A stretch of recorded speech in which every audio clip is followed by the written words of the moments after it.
वंदे मातरम कर्मचारी साथियों, आज मैं आपको साला दर्पण पोर्टल पे जो बजट डिमांड कैसे की जाती है उसके बारे में बताऊंगा। हालांकि अधिकांश लोगों को ये जानकारी होगी, लेकिन कई बार कई लोगों को जो अभी पे मैंने इस पे साला दर्पण पे नए हैं या अभी नई सर्विस में जुड़े हैं, उन्हें इस बारे में जानकारी नहीं है। और कई लोगों के मुझे पास कमेंट आए थे कि साला दर्पण पे मैंने से संबंधित सारे वीडियो अगर एक ही चैनल पर मिल जाए तो उन्हें सुविधा रहेगी।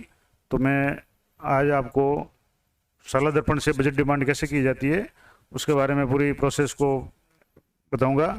तो आइए शुरू करते हैं। सबसे पहले आपको साला दर्पण पोर्टल पे जाकर के आपको लॉगिन हो जाना है, और लॉगिन होने के बाद में आपको विद्यालय में, इसमें विद्यालय जो मॉड्यूल है इसमें जाकर के आपको यहाँ देखना है। तो इसमें विद्यालय में ही सबसे पहले जो यहाँ आकर के आपको देखना है अतिरिक्त बजट मांग माध्यमिक एवं पीओ स्कूल, यहाँ आपको क्लिक करना है। और जैसे यहाँ आप क्लिक करेंगे अतिरिक्त मांग के लिए, तो यहाँ आपको ये ऑप्शन मिलेगा। यहाँ जैसे फाइनेंशियल ईयर 2022-23 आ जाएगा। डिमांड डेट है, जैसे आज अगर आप डिमांड करें तो आज की डेट आ जाएगी। अब यहाँ तीन ऑप्शन दिए हुए हैं, salary amount, TA lab leverage यानी वर्दी अमाउंट, या तीसरा है सरेंडर अमाउंट समर्पण। आप किस हेड के लिए या किस मद के लिए, किस तरह की आवश्यकता के लिए आप बजट डिमांड कर रहे हैं, तो वो आपको सेलेक्ट करना है। अब जैसे सबसे पहले इसमें क्या करना है, जैसे अगर सैलरी किसी मंथ में किसी ग्रुप की सैलरी अगर कम पड़ रही है तो सबसे पहले तो आपको बजट ऐड देखना है। अब वो बजट ऐड कैसे देखना है वो मैंने पहले वीडियो बनाया हुआ है, आप वहाँ जा करके चेक कर सकते हैं। मैं उसका लिंक है वो इस वीडियो के डिस्क्रिप्शन में दे दूँगा। तो अब ये जैसे यहाँ बजट ऐड आपको पता करना। अब यहाँ जैसे सेलेक्ट करेंगे बजट मद में, तो यहाँ आपके बजट ऐड शो हो जाएगा।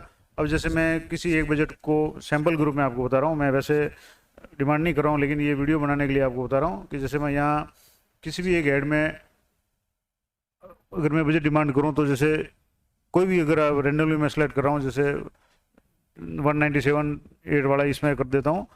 तो अब यहाँ आपको विस्तृत, जैसे इसमें ऐसे या सी आपको कुछ नहीं करना है। यहाँ विस्तृत मद जिसमें राशि चाहिए, तो यहाँ आपके समवेतन आ गया क्योंकि आप सैलरी के लिए कर रहे हैं। अब इस मद में चालू वित्तीय वर्ष में फरवरी से मार्च तक, यानी इस वित्तीय वर्ष में 2022-23 में कितना बजट आवंटित राशि प्राप्त हुई है वो आपको यहाँ लिखनी है।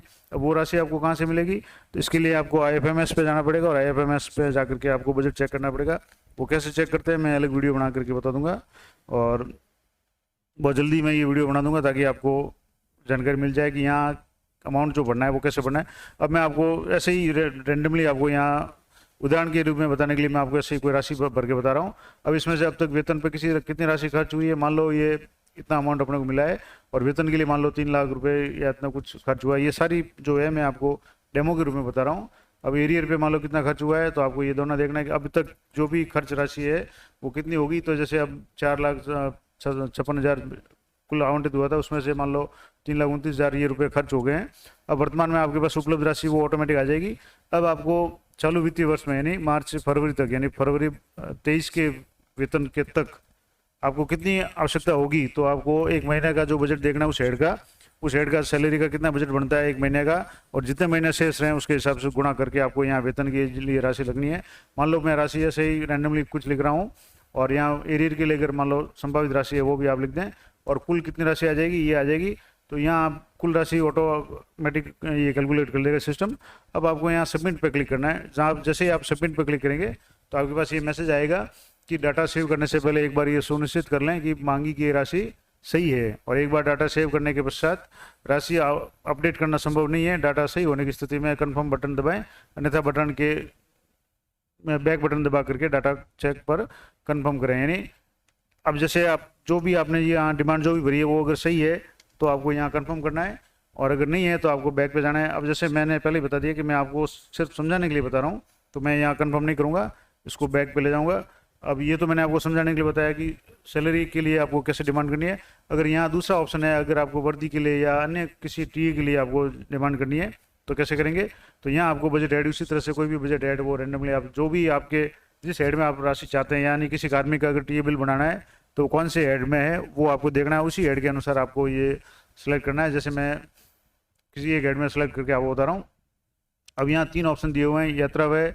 अब यात्रा व्यय में 03 जो इसका मद है वो आपको देखना है, और अगर प्रयोगशाला व्यय पे आपको अगर डिमांड देनी है तो 33 है, और वर्दी के लिए जो बिल बनाना है, FVC बिल अगर आपकी कार्मिक जैसे आपके चतुर्थ श्रेणी कर्मचारी है तो उनके लिए वर्दी का जो बिल आता है हर साल 1650 रुपये का, उनके लिए अगर डिमांड करनी है, अगर बजट आवंटन नहीं हुआ है, पहले तो आप चेक कर लें कि बजट आवंटित हुआ है या नहीं हुआ है, वो पूरा प्रक्रिया मैं अगली वीडियो में बता दूंगा किस तरह से बजट चेक करना है।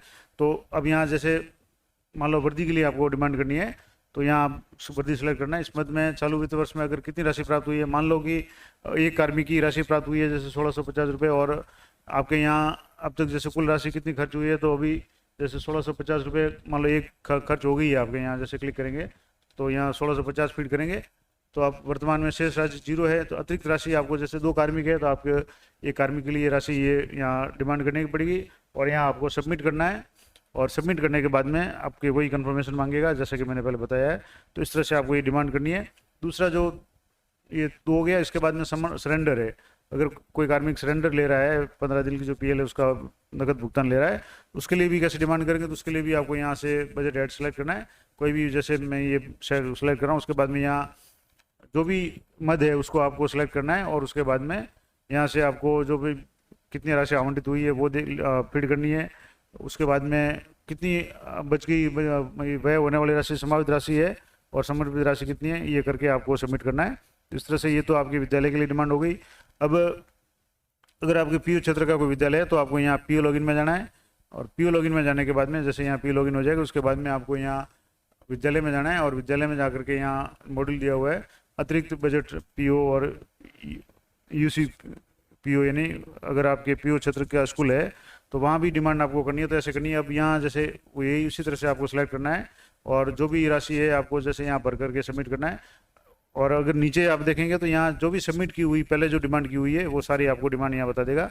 तो इस तरह से ये जानकारी थी कि किस तरह से आप अपने विद्यालय के या जैसे सीनियर सेकेंडरी स्कूल पीओ क्षेत्र है तो उसके क्षेत्र के जो भी स्कूल है उसके स्टाफ के लिए या आपके विद्यालय के लिए अलग अलग मद के लिए किस तरह से आप बजट डिमांड कर सकते हैं। और ये फिर बजट डिमांड एक तो यहाँ जैसे आप यहाँ चेक करेंगे तो कैसे चेक करेंगे, तो जैसे यहाँ पहले कोई 2021 में अगर डिमांड की हुई है तो यहाँ आपके यहाँ आप स्टेटस चेक करते रहें, जब यहाँ अप्रूव आ जाएगा तब आप समझ लेना कि आपका जो बजट है आवंटित हो गया है। तो इस तरह से जो भी अप्रूव होगा, अगर कोई रिजेक्ट होता है तो आपको दोबारा उसको पता करना है किस कारण से रिजेक्ट हुआ है, या दोबारा आप उसके लिए डिमांड कर सकते हैं। तो ये स्टेटस आप चेक करते रहें एक बार डिमांड करने के बाद में। और दूसरा तरीका है कि आपके अगर बजट आवंटित हुआ नहीं हुआ है तो आप IFMS पे जा करके आप उस हेड का बजट चेक करें, बजट डाउनलोड करें, तो उसमें आपके अगर शो हो रहा है और जो पहले एलोकेट हुआ था और अब एलोकेट में अगर अंतर आ रहा है तो आप समझ जाएंगे कि आपके जो भी डिमांड है वो पूरी हो चुकी है, यानी बिल एलोकेट हो गया है, यानी मतलब बजट है वो आवंटित हो गया है। तो आप आगे का जो प्रोसेस है बिल बढ़ाने का प्रोसेस वो कर सकते हैं। तो इस तरह से ये सलाह दर्पण पे किस तरह से आप अतिरिक्त बजट की डिमांड कर सकते हैं वो सारी जानकारी मैंने आपको बता दी। पे मैनेजर से संबंधित और कोई जानकारी आप चाहते हैं तो मैंने वीडियो इस चैनल पे काफ़ी सारे अपलोड किए हुए हैं। इसके अलावा अगर आप के विद्यालय में कक्षा 12वीं में पॉलिटिकल साइंस है तो उसके संबंधित में जो शॉर्ट वीडियो या क्विक रिवीजन की जो वीडियो है मैंने काफ़ी अपलोड किए हैं, जिनमें से लगभग 99% सारे सवाल पिछले इस साल जो बोर्ड का एग्ज़ाम हुआ था उसमें आए हैं 2022 के बोर्ड के एग्ज़ाम में। तो वो भी आप देख सकते हैं। उस वीडियो को ज़्यादा से ज़्यादा लोगों को अपने जो भी अब इस साल 12वीं में स्टूडेंट आए हैं उनको शेयर करें ताकि उनको भी फ़ायदा मिले। तो मिलते हैं नेक्स्ट वीडियो में, तब तक जय हिंद जय भारत।